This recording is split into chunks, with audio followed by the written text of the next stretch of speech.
You have to have a culture of continuous improvement, right? At your company, generally, you have to understand feedback is a gift. And I know some people think that's cliche, but it's really true. You should always be seeking feedback and you should always be sharing feedback and just always make time and space to review what happened. And that includes the high fives and also the, ooh, we could have done that a lot better.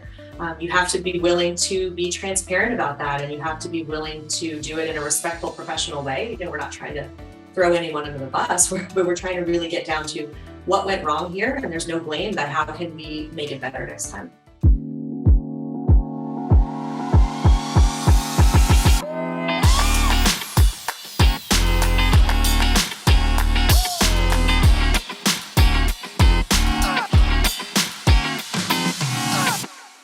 Welcome to M&A Science, where leading M&A practitioners share lessons learned from their experience. If you're interested in keeping up with the latest from M&A Science, visit mascience.com, subscribe to our newsletter. Every week we share highlights from our interviews and invitations to events as we build the greatest community of forward-thinking M&A practitioners. Again, that's mascience.com. I'm your host, Kison, Patel, CEO and founder of M&A Science.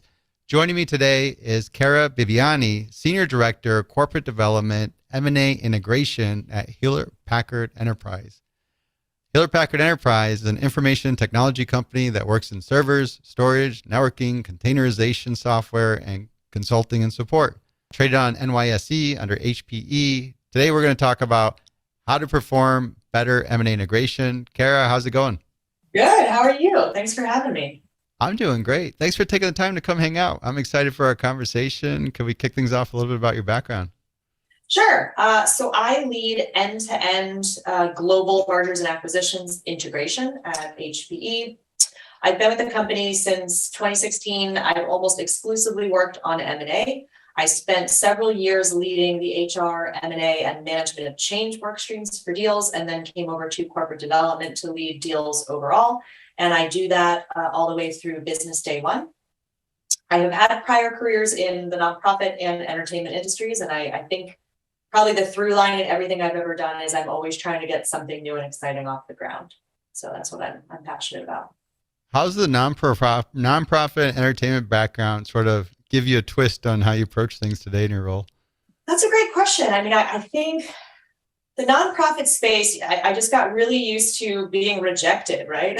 So you're asking people for money. It's a really tough battle. And I think in many ways, integrations can be similar. There's a lot of really tough challenges and you get told no a lot in a lot of different ways. And so you have to persevere. Entertainment industry, dealing with a lot of different personalities. Again, integration is very much about that. You're navigating a lot of personalities and relationships and having to partner and collaborate and build consensus. So it's all relevant. I also find it interesting you came up from HR integration specifically and then the broader integration. So it'll be great because it seems like people tend to be a pretty challenging part of doing M&A. Yes, and the people side of deals is what jazzes me most. So I wish people put more importance on it. I think generally we're trending in that direction. But so how can a company perform better M&A integration? That's a giant question. There's a lot of different things we could cover there. Maybe let's start with the connection of the deal team and the integration team. So these can be really siloed, and the best model is to have a close alignment between those two teams. Really, you want to be side by side on the front end, so all the integration learnings that are building over many deals and all your experiences can be woven into what the deal team is signing up for on the next round. Also, strong BU leadership. You need them to really engage and be aligned with what you're doing. A lot of leaders, I think, are really excited to get an acquisition, but don't necessarily realize how pivotal their role is in ultimate success. And so you have to have leaders who will really actively participate, who will agree to provide top talent, dedicated top talent from within their organization to work on the deal, and then accept accountability, real accountability for the future state. All right. How do we do that? Well, back up from, I always like thinking of the deal and the timeline to get a sense of when do things start happening? When do you get involved, especially when you're responsible for executing and delivering all the intended value? Yeah. Well, when you say you, I assume you mean me, the integration part of Corp Dev. Yep, correct. So we're involved earlier and earlier, which is great. We have a view of everything that's coming in the pipeline. So these are all the things that we're looking at. These are the companies that we're evaluating and having early conversations with. And so it's really nice to be there that early and help provide some context and recommendations in the early negotiations. Or, this seems a lot like this deal that I did a few years ago. And, here's where I think we need to be careful, or here's where we need to press. So that's helpful. But I think the earlier you're involved, the better. The more you can achieve, the better. So pipeline, which is interesting, how here's some real early thinking. So we've done a similar deal, example of make sure we think about this. Yeah. And then from identifying it, conversations happen, folks get to know each other. They're starting to drum up evaluation. Mm-hmm. And especially the part where we're creating this model to convince our board to put a thumbs up and go ahead and do the deal. But also balance it out where we can actually execute and deliver on it. Do you have any say in that? Or is that pure corp dev does that and then, hey, here's what we agreed to. It's your turn. So, do we have say in it? Yes, we have say in it. I think it's always interesting to see how all of those pieces come together, right? So you can give recommendations and guidance, and at the end of the day, it's up to your partner team to take it and run with it. So yeah, it's different with every deal. Okay. So that there probably, is there certain things that weigh that? They're like, hey, here's a lot of big assumptions that depend on how well we integrate it, then they lean on you more for context on it? I mean, that's a huge part. I mean, everything at the front of the deal is assumptions, right? You just don't know what you don't know. So that's why having context of, we've seen this, or we've acquired in this particular region or country before, or this type of employee, say if you're looking at strictly engineering talent, I mean, you have insights that are relevant. And so your assumptions are going to be more data driven. And that's a good thing. That makes a lot of sense, because then they can pull some of those data insights that you may have better access to and say, all right, let's make sure. That's what I was curious about. Like, how do you get the most accuracy? And it seems like there's got to be connections with the details, especially when you've gotten experience delivering on it. Yeah, you don't want to, I mean, unfortunately, a lot of people are in this position where they're so acquisitive that deals are just coming left and right. You don't really have time to take these learnings from the last 5-10 deals and apply them in real time. But it's important that somebody is looking out for that framework and, getting the house in order so that we're not making the same, sometimes mistakes as we've made in the past. What's that partnership like with your deal team? How do you set that up to be successful? So this is, it's evolving in my company. I think a lot of it has to do with how does the reporting structure look? You might have teams that sit in completely different organizations. Obviously, bringing them together under one leader is helpful. And then you have to figure out a cadence of, how are you going to share information? Is it direct outreach? Is there a structured meeting every week? Are you all going to review retrospective data over the last 5-10 years together and pull insights out? I mean, you have to be really deliberate in how you want to partner. Those are interesting examples. Have you found anything that just works ideal, like having one leader sort of run both corp dev integration or any? For me, I think it works really well. That's my opinion. I think anytime teams that have such dependencies on each other sit in disparate locations, it can get messy unless everyone's really uber focused on staying connected. But I think having the team together and also having a very clear plan of how you're going to partner is important. Tell me more. Like, how would you structure that to work?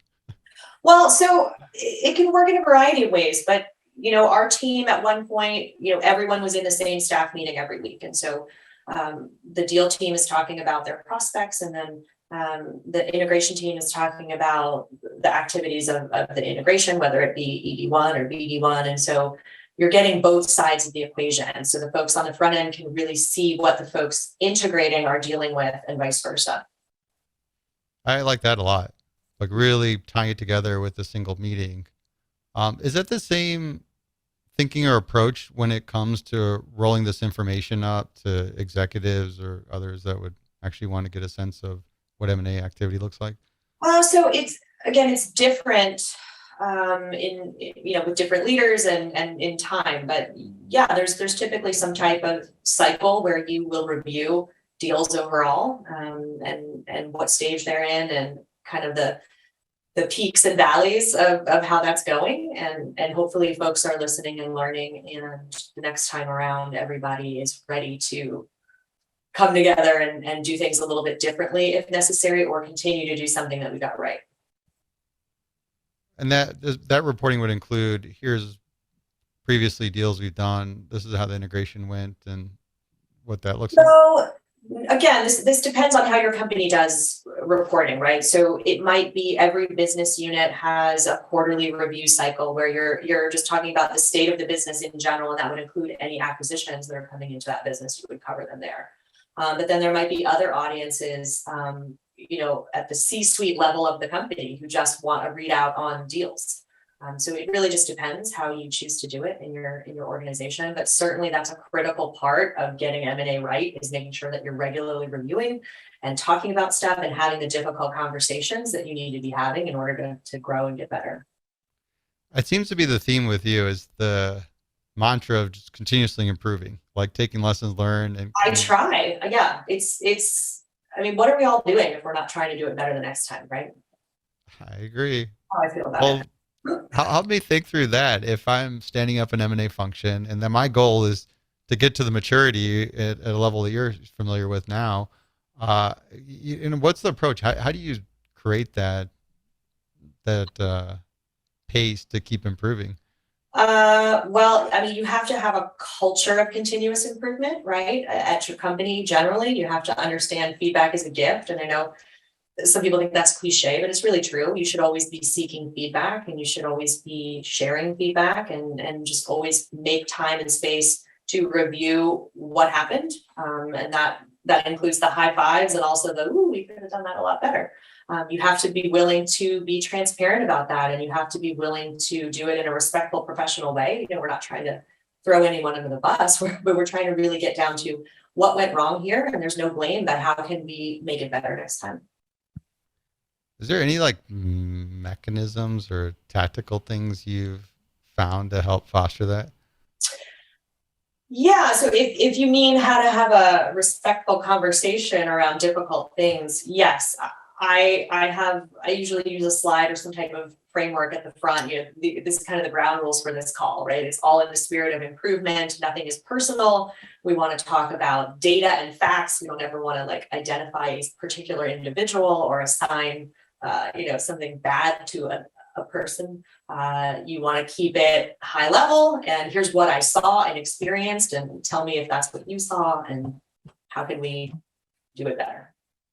This is good. I'm learning people skills out of this. Tell me more about these ground rules, because sometimes you go about doing this and you consciously have good intentions, but it could be that defensive, or creates some of the tension that may be unexpected for somebody. And so I like how you sort of face it with, here's some ground rules, and this is setting the rules for this conversation. Yeah, you want to create a safe space. We're all here to try to do things better, and we're not here to tear each other down. We're actually here for quite the opposite intentions, to help each other, lift each other up. I saw this. I think maybe you could do this better. And at the end of the day, if you are a serial acquirer and you are not focused on this type of thing, you're not going to do M&A well. You have to be willing to talk about these things and to keep improving. And the landscape of M&A changes constantly, right? So even if you're improving all the time, what you did last year might not be enough for what happens next year. So it's not just about, it's not a linear path, right? We're not just going to keep doing things and getting better. We're going to have to keep adapting and changing. COVID's a great example of that.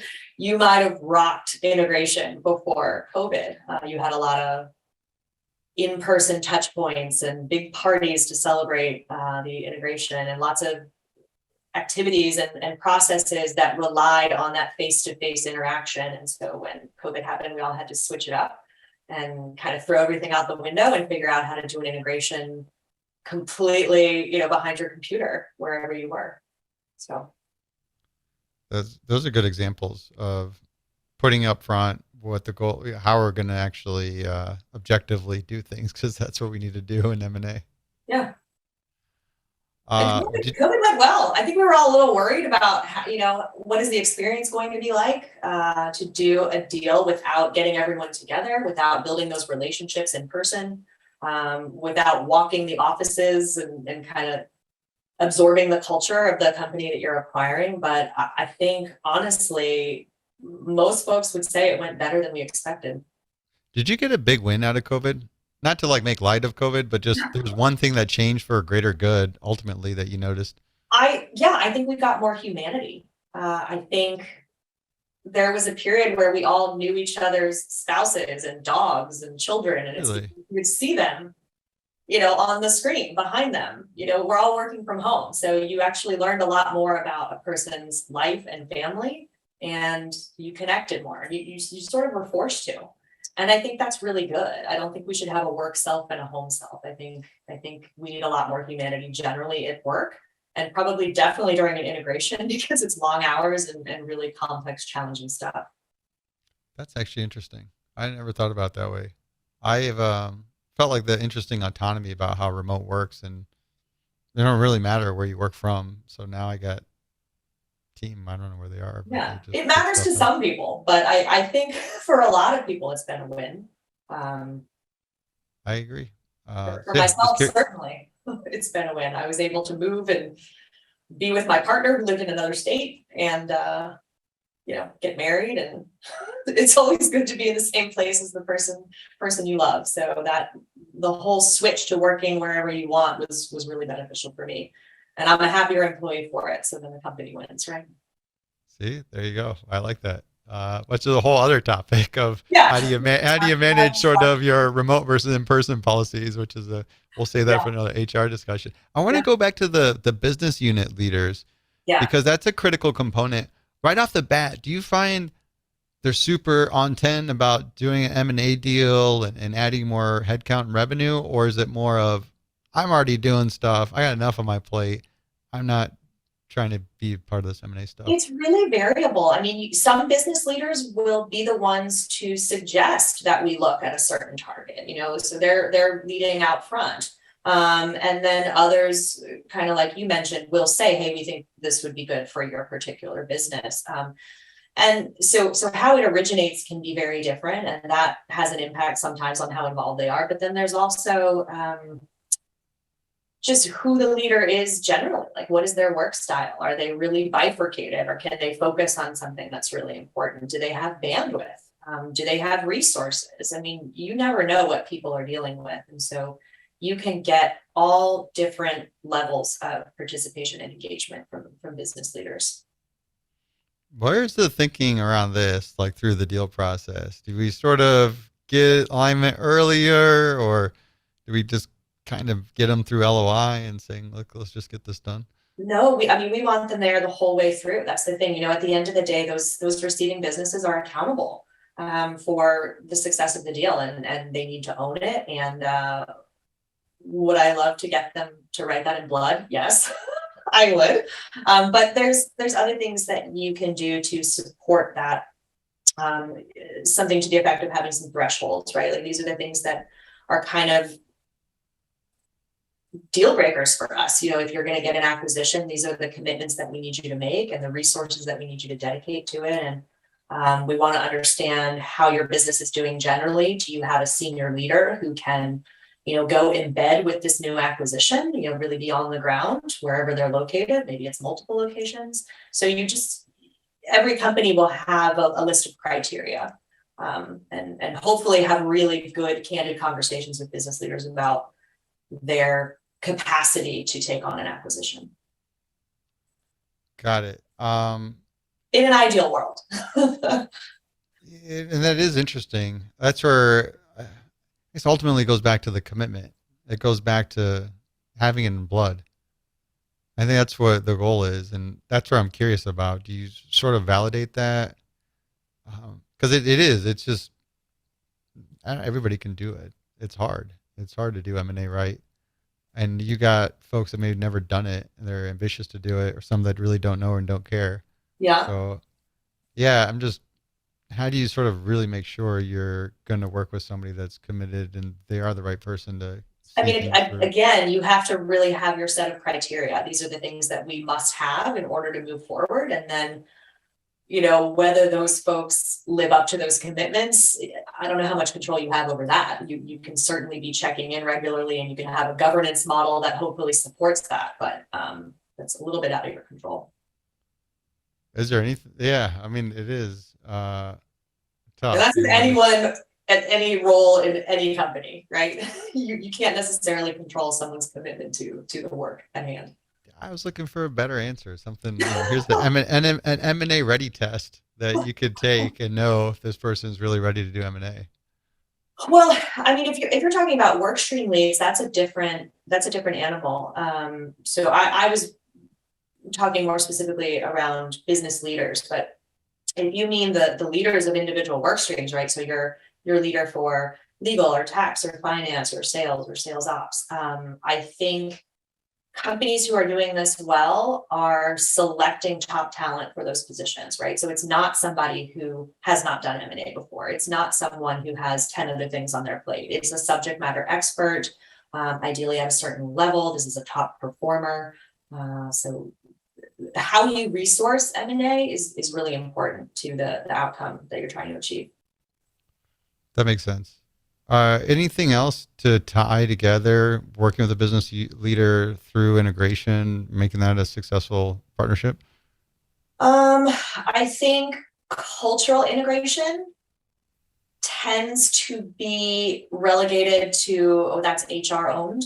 And certainly HR plays a role in that, but I think it really should be owned by everyone working across the deal, and especially the business unit, because even within a company, different business units have different cultures, different ways of doing things, different operating models. It's not exactly the same across a company like mine that's 60,000 people. You can't expect every business to be kind of working in the same way. So I think the acquiring business should really own and drive big chunks of that cultural integration. And I don't know that every company is doing this yet. I think they're still kind of thinking it's an exercise that comes out of HR, and you need really senior executive support for that cultural transition. Like I was talking about embedding someone, a senior leader in with the acquired company, that's all part of that. They really need to see and breathe and live and hear how things work at that company, and then help share and reinforce the way things work at our company, and talk about how we're going to come together and keep the best of both. That's an interesting perspective. Yeah, because a lot of people do think HR just owns all the culture piece. You send out culture surveys and roll up. That's great. Like, any type of cultural assessment you can do is good, but I think many times on deals, there's, some standard cultural assessment that's in due diligence, and you've only got 2 or 3 weeks to complete due diligence. It's very hard to get down to the level of understanding that you need to. So the cultural assessment should continue much longer than that. It should be ongoing, and you need to get down to the things that aren't readily observable. I mean, the real culture is in the nuance. It's in the things that you can't necessarily see when you're first looking at a company. And so you have to have commitment by quite a lot of leaders across different functions and roles to be working actively on this cultural assessment. And then how are we going to integrate them? Do you have any examples of how you think of or look at culture on a deal? We look at culture in conjunction with operating style, things like, how does work get done at your organization? Is it top down? Is it, very collaborative? In terms of your competitiveness, or there's all these different elements that you can look at. And many of our surveys have gone out to both the target leadership and then separately the target employees, because you'll find you get different results a lot of the time. If you do a cultural assessment on the leadership, they'll say, we believe this is what our culture is, but then the employees down in the organization are saying, actually, our culture is this. And the answer is somewhere in the middle there. What the leaders aspire to have their culture be and what it actually is today. There's usually a little bit of a disparity. So that's one way you can look at things.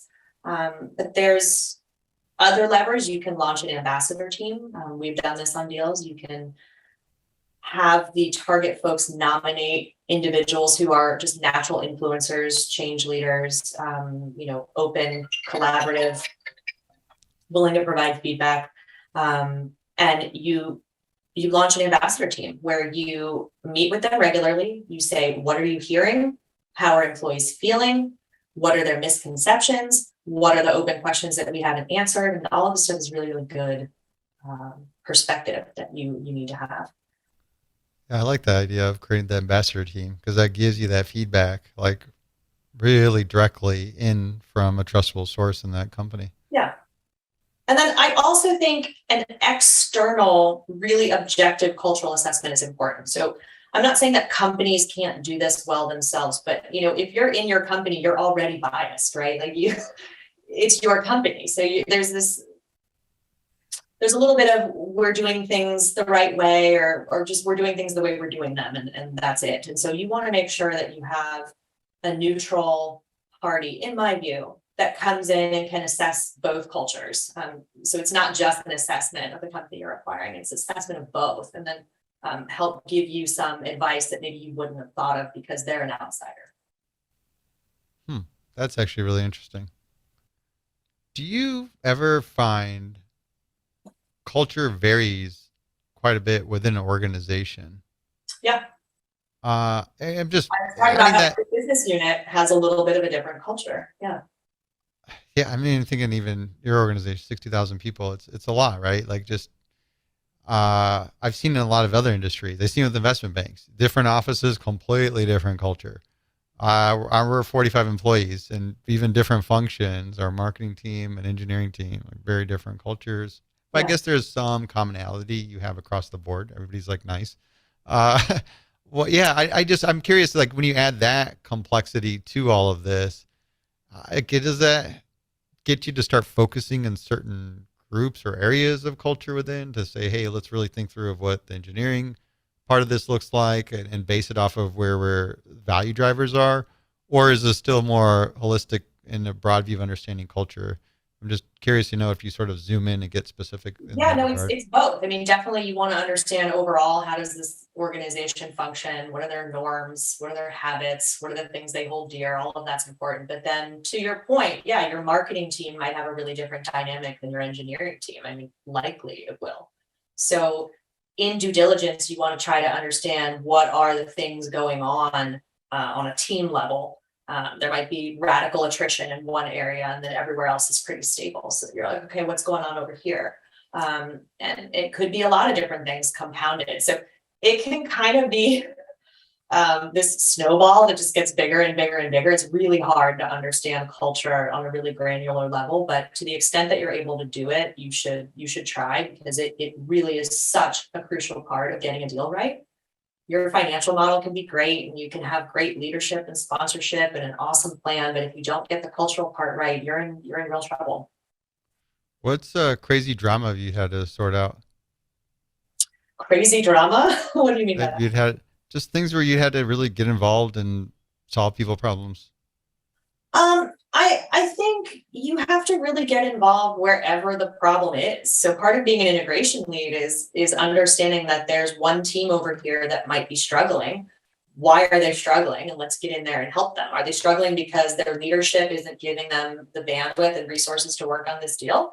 Are they struggling because they were assigned to this deal but don't have any expertise? I mean, I get down in the details based on whatever's going on. It's sort of like I say whack-a-mole. You'll solve a problem over here and then another one will pop up. So there's not really any one thing that goes wrong, but you run to every single fire and try to figure it out in real time. Makes M&A fun. It is fun. I love it. It's why I do this work. You got a problem solving framework you go default to? I mean, I don't know that I've like codified it or anything, but it's actually really simple. You need people to articulate the problem statement, and you would be shocked at how many people will escalate up the chain and come to you and really want help and support, but are not able to actually clearly, concisely tell you what the problem is. That's step one. So as far as a framework, it's helping people articulate that. And then beyond that, what is actually the ask? Like how can I help? So we've established here's what your problem is. How can I help? Or who else do you need help from that I can facilitate? It's really pretty basic. I like it. It's easy to remember when things are simple. Yeah. What's advice you would give to business unit leaders? I guess, even a corp dev that's working with integration lead to be able to support them sort of, on their end to make things more successful for integration. Who is asking me this? Your position or your view on advice to business unit leaders, corp dev, the ones your partners that you work with. Yeah. Yeah. Like Yeah. how could they do, yeah. What could they do better to support integration leader and make integration more successful? Be available. That's a really simple one. Be available. So these leaders are usually stretched in a million directions. They're flying around the world all the time. They've got their hands in a lot of pots. They're under a lot of pressure. They have to meet their numbers, and they're working with our CEO. So really just be available and be willing to not only be brought up to speed on the acquisition, but be taking an active role in it. It's that simple. But you made it sound so hard. You don't have any time, and then you're expecting me to give you time. And this is the rub, right? And they will tell you that this is the problem. And so that goes back to what I was saying before. You need to have your list of criteria, right? Like I don't expect this particular leader of a giant business who has no bandwidth to be meeting with me every 48 hours about this deal. But I do expect that you have some leader on your LT who is going to be kind of my doer, my day-to-day person that I can communicate with regularly, who is looking out for the interests of the deal and doesn't have 40 other things that are competing priorities. Time commitment. You got to commit to time commitment. Yeah, and resources. If everyone's overworked, that's going to be a problem. I need a warm body to really be able to focus on this. So it's about reprioritizing work, delegating the appropriate resources, just making sure that everybody can do the care and feeding that is required in an integration. We haven't talked about like the fostering the speed or the real management of integration. Yeah. I was curious if you have thoughts on that. If there's anything that you've learned that really helps foster good management, keeping everyone on the same page and moving things along. So speed is an interesting topic on an integration because you're balancing wanting to do things deliberately and properly and with data behind it, but you also want to get them integrated as quickly as possible because that's where you derive the value. So there's always this push-pull. I don't think there's one answer for how to move it faster because every deal has its own issues. They might be in an interim operating model for a year or two before you can actually integrate their systems and their tools. So you can't necessarily rush that because there's a reason that it's going to take that time to integrate. Maybe they're doing things and using platforms that are just very different from ours. And we have to figure out how are we going to get everything to talk together and function. And that takes time and planning. So I think generally, if you're able to move fast on an integration, it's a smaller, easier deal where there aren't so many disparities in how you're doing things.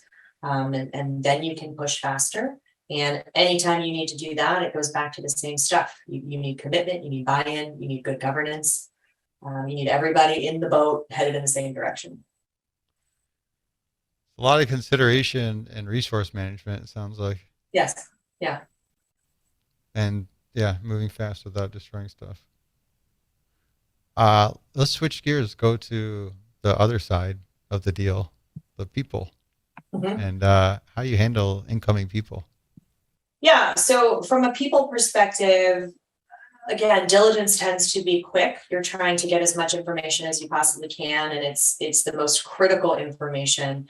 So there's a lot that you kind of leave off the table for now, but you're looking at publicly available information a lot of the time, and I think certain platforms like Glassdoor and Indeed actually do give you some really rich insights. You can't trust all of it, but there's typically some common themes that might come out, and you'll learn a little bit about their culture, about their leadership, about how things are going generally at the company. How's morale? Is everyone in good spirits? Does everyone believe in what the company's doing? That's all really good stuff. But then you want to just understand who they are and why they're different from, say, the last group that you acquired. Because a lot of the things that you do can be rinse and repeat from a process and tools perspective, but you need to leave room for, 10 to 20% customization based on who these people are and how they're unique and different. How do they like to be communicated to? Have they ever undergone large scale transformation? Maybe they've kind of been doing the same thing the whole time, and the change is just going to be super stressful for them. Or maybe you've got a company who's been rocking and rolling in different directions and they're super ready for change. So all of that stuff is really good to understand.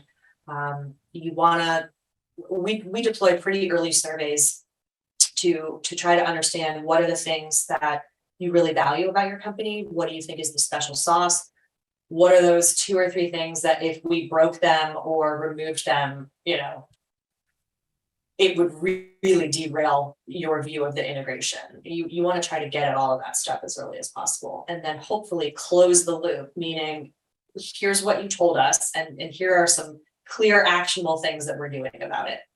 So don't launch a survey and get the information and then just talk amongst yourselves. So definitely come back to them and say, we heard you, we listened, maybe host some town halls, Q&As, things like that. Here's what we're going to do based on what we heard. That's a lot of activities that you're trying to do in a short Yes. time frame. Yes. And give you, the values, the secret sauce. And I'm trying to think through how do you shape that into a game plan on your approach and model? Yeah. You analyze the results. You're listening to the things that are most important to them. You're listening to what they're most nervous about. And then you're trying to really directly address those things. So, for example, if it comes out, and it usually does, that one of their biggest concerns is job security.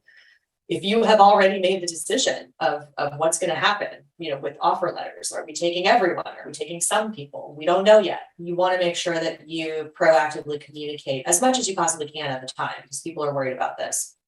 And I'll say this is pretty much every integration. You don't need a survey to tell you that. Do I have a job? What does this mean for me? These are very standard questions, but there's other things that you might want to understand. So right now, last couple of deals, people have really wanted to know, where does my company stand on work from home? Because, they're thinking, oh, am I going to have to go back to an office if I've been at home for a certain amount of time? I need to understand what your strategy is, because that's a big factor for me.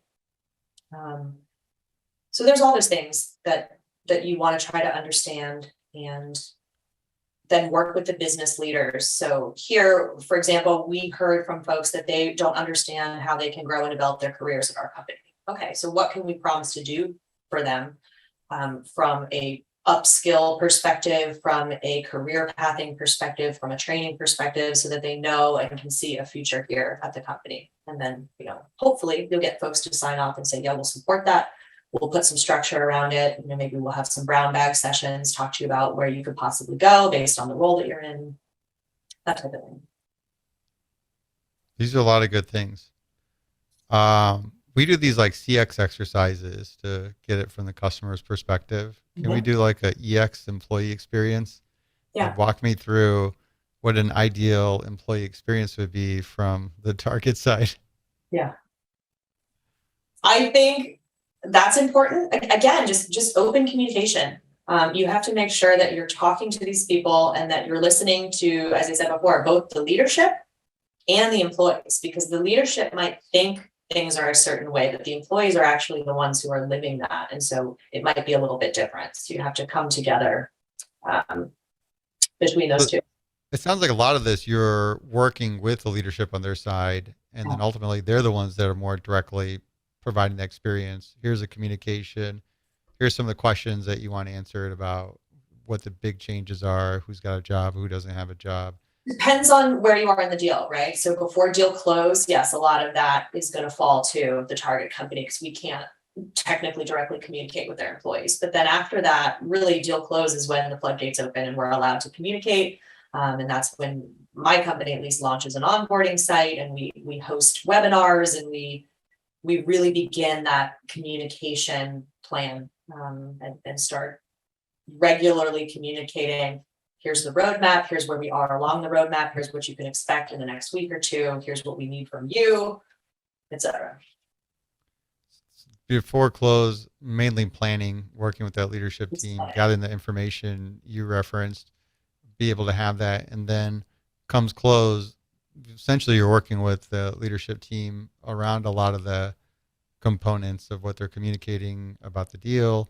And then I guess how you bring those people over is a whole other thing. If you, depending on the structure of a deal, you may have to like do a whole HR exercise and rehire them. Yeah, are you talking about if you're going to do a standalone or a partial integration or a full integration? Is that what you mean? I was even thinking of even before that, if you have a stock purchase versus an asset purchase. Yeah. I guess that makes an impact. And then you're right, that determination of partial versus full or not integrating. Yeah. And I think that's an important question that companies need to ask more, particularly if it's a large global corporation acquiring small startups. If things are just very, very different between the acquirer and the target, you might want to think more about how can we leave them alone longer. And it tends to be an unpopular idea at many companies, but I do think people need to think more about it because you want them happy, you want them functioning, you want them delivering on their business goals. That's why you bought them in many cases. And so I think we need to have more consideration of whether we're going to fully integrate or, some other level of it. That sounds familiar. Let's not destroy the little startup. I don't know about destroying, but I just mean maybe they need to stand on their own for certain reasons. And I do think there needs to be more consideration around that. That sounds fair, actually, because then you get a better understanding and time to put more consideration, especially given the size difference and what your goals you may have, you're ultimately trying to achieve. We talked about before this, I think of like an adaptive approach. I can use the word agile, but then it just references stuff we've done in the past. Yeah. But when you come across these things where the target company is doing better than your current company and having a model that you can pick up and find what's the best out of the two. I think you're talking about what can sometimes be a dirty word, which is reverse integration. I think that's it. Exactly. Yeah. And similarly, I think companies should think about this more. Obviously, it's a lot harder to do, and that's why people tend to not focus energy there. But sometimes, the company that you're acquiring is doing something better, and you should pay attention to that instead of just trying to get them to do things the way that you're doing it. You need to understand the context, right? So maybe it's not scalable. Maybe they're only able to do it because they're a small company and it wouldn't work at your company, but there might be other reasons why this is actually better. And yes, it will be more work to switch a giant company to their way of doing things, but you should certainly be thinking about it because, again, growth mindset, constant improvement. If we're taking a company that's doing something better, why are we not thinking about that? At least ruling it out as part of the process. That's a tough one. That's a big change in thinking. A lot of thinking. work. Yeah, it's a lot of work. Does that happen? Do you do that often? So I think we should be doing it more. And when I say we, I mean as an industry. I think integrations generally are complicated. And so it's quite hard and more work on top to try to do something that's transformational like that. But I think it might be worth it. in certain cases and show at the bare minimum, we should be evaluating these opportunities a little closer than we are. Let's do it. Advocate Let's do for it. reverse diligence. Just got to define it really well. If you were Yeah. to give a light framework, the 1, 2, 3 steps on how do you approach reverse diligence and getting your team to think that way. Oh boy. I'll try to help you. Go for it. I don't know. Most step one, we got to figure out. I think it's, that's the thing. You have to find the thing that's just better. Like, wait a minute, they're doing this better than we are. There's Well, just something. and that's the hardest part, right? Is are they actually doing it better, or are they just telling you that they're doing it better, right? So first you need to figure that part out. And then if they are, if you agree, yeah, I think they're doing this better. Again, are they only able to do that because they're a smaller employee population or because they're in a specific country? And this is not something that you could scale globally for a larger population. And then would you have the support if you pursued this and the resources and the funding to consider such a big change at your company? And then if all of that falls in the line, you can check all those boxes, then yeah, pursue it. Let's use a simple example. I'm thinking of one. I actually was working on purchasing service for the company, and the seller recently got acquired by a large multinational company. Mm-hmm. And in the process, part of their integration plan, they took out their Slack and replaced it with the one the big company standardized on. Mm-hmm. And didn't go well. I mean, they weren't happy about it. And I asked just a bunch of questions. I always ask everybody questions. And they pointed to a lot of deficiencies in their productivity because of this change. It's almost like here's one option of leave it alone. Like that's one of the things we talked about, the secret sauce thing, that they communicate and operate so much of their comm through this Slack thing. But now it's like, maybe that's actually better. And for our organization to look at, we're still using whatever, not the alternative, but we're using Skype maybe or something that nobody uses. Well, so I have a great example of that. So a few years ago, 5 or 6 now, when we were starting to see Slack in the companies we were acquiring, the integration team would ask to be added to their Slack channels so that we could get in there and start communicating with them and start learning about how they do things. And we actually really loved Slack, and we made a recommendation several times to our corporate communications team, and we should implement Slack at our company. And I don't know if it was ever that we said that, but at some point, our company did implement Slack. And so that is a good example of, we saw other people doing it, and now we have it at our company. Oh, so you do have it all the way across. Wow. But that's good. We do now, yeah.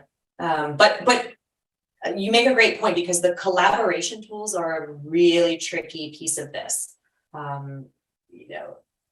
You have to be very, very careful with those tools and have a very serious conversation about what you are sunsetting, what you are switching them to, and what you're going to keep alive for maybe 2 years, maybe in perpetuity. Because to your point, people are really bonded to the certain ways that they are getting work done and communicating. So it's important. So we went back to the reverse diligence approach. We have this identify but validate what may be a better process or way of doing things. Mm-hmm. Once you validate it, it's like there's a whole other thing of how do you champion it to build a case on why the parent organization should adopt that way of doing things. Right. Which that's the work on top of the work. And that's what I mean. This is hard stuff, and it's on top of the already difficult integration work that you're doing. So I think it's a decision at the senior leadership level of any company. Are we going to pursue this? And then if you are, you're gonna assign a team and resources and funding, and hopefully then you'll be able to work on it. But beyond that, you're really biting off a lot more than you can chew. It sounds like it could be a role of its own, that there could be a dedicated resource that it could be a transformation office. Yeah. Yeah. And maybe that's a part of it, building out. If I think of traditional transformation offices, this would fall in that bucket. Okay. Maybe that's a new IMO model. We integrate a transformation component right into it to have dedicated resources that are really looking for the greater upside opportunities to Mhm. the super synergies. I like that. Yeah, we got to trademark it. Then we market the model. All right, we'll get going on that. Well, before we do that, let's talk about the founders and that leadership component, because I feel like that gets tricky during integration when you're dealing with CEO founders. I'm curious of your experience there and what are some do's and don'ts? Yeah, I think with founders, it's really important to understand their motivations. Why are they doing the deal? And yes, money can typically be a really big part of it, but some folks are also just motivated by leading a company, by having innovated something, built it from the ground up. There's lots of different motivations for founders to sell their company. And so I think you have to really understand fundamentally what those things are, and then you have to determine if you have a role for them that's going to meet their needs. You don't want to take somebody who is super innovative and creative and then bog them down with a bunch of tactical integration tasks for 2 years. They're not going to be happy. So you have to make sure that whatever role you're going to offer them plays to their strengths. And then if you don't have a role, you can't craft one like that, then you need to think about, are we going to have them stay around? And then if they're staying around, what are the do's and don'ts for them? If we're going to keep you through, say, business day one, here are the things that we expect you to do, and here's the things we expect you not to do, and let's make sure we're all on the same page. Yeah, it makes sense to understand their driver of the deal, because that gives you such a good perspective of Yes. how they would or how they should be involved going forward.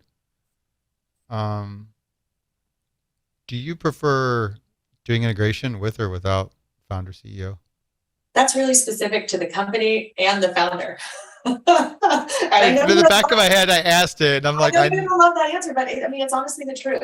Every acquisition is its own unicorn, and it really just depends. I'll tell you what I don't like is when you have a founder or any senior level leader who doesn't want to let you into their staff meetings or into their town halls with their employees. To me, I don't know that they're hiding anything or that they're saying anything bad about the integration, but I would like to be welcomed. I would like us to all be on the same page of, we're doing this acquisition, and we're sharing information, and we're a team here. So that's something that I don't like. And again, I don't know if maybe they just are used to having a small family dynamic and they don't want to let anyone in. Like, maybe there's nothing subversive going on, but I definitely prefer when the founders are open and welcoming us in from the start.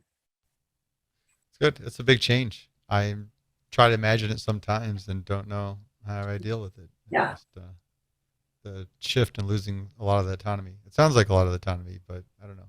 These are trade-offs. Yeah.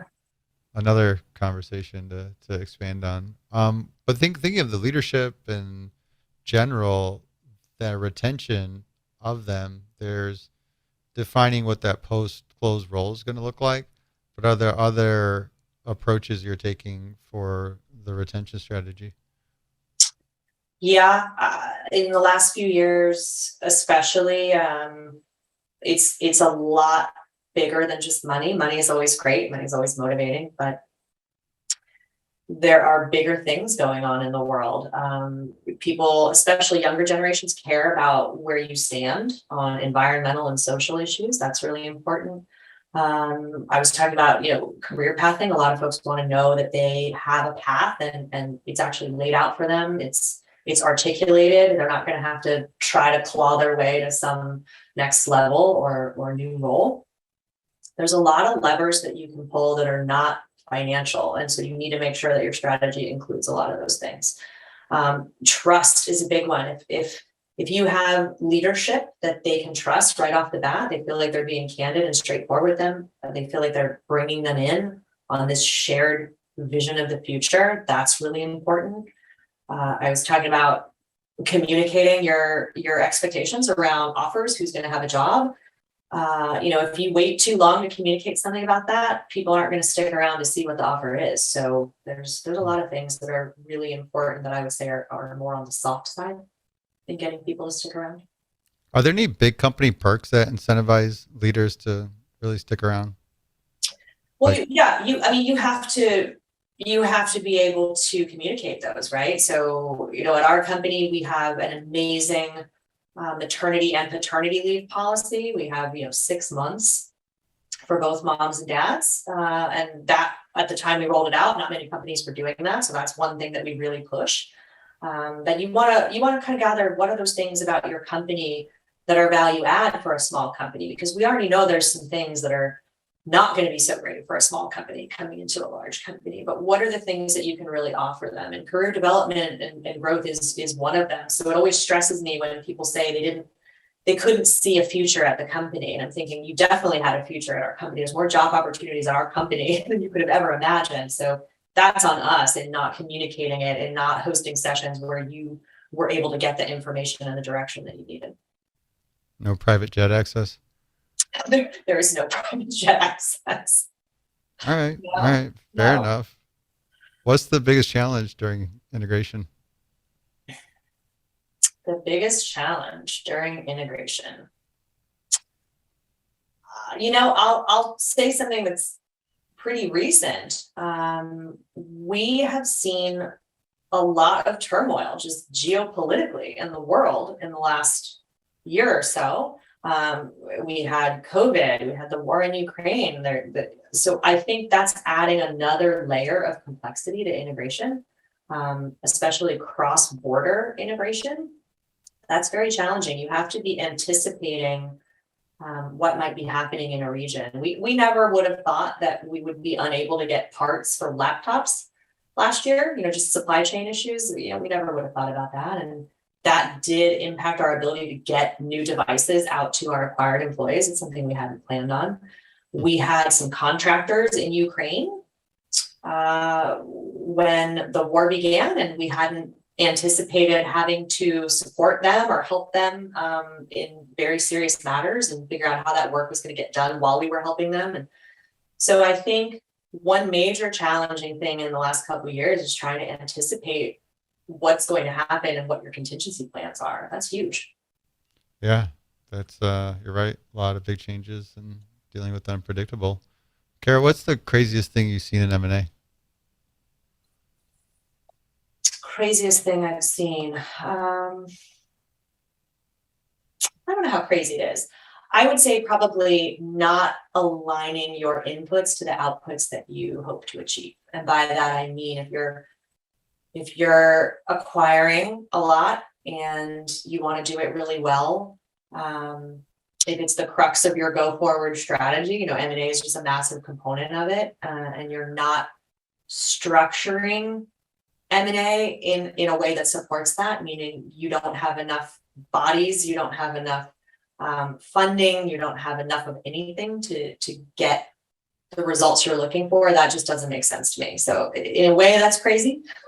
Probably not the crazy you were looking for, but I think oftentimes there's a big misalignment between, how we hope to do really rock solid M&A and how we are structuring things to support that. Have you seen that where a deal goes sideways just because it was that under-resourced? Yeah, definitely. I have lots of folks in lots of different companies who will talk about this. It's really, really important. And I'm not really sure why.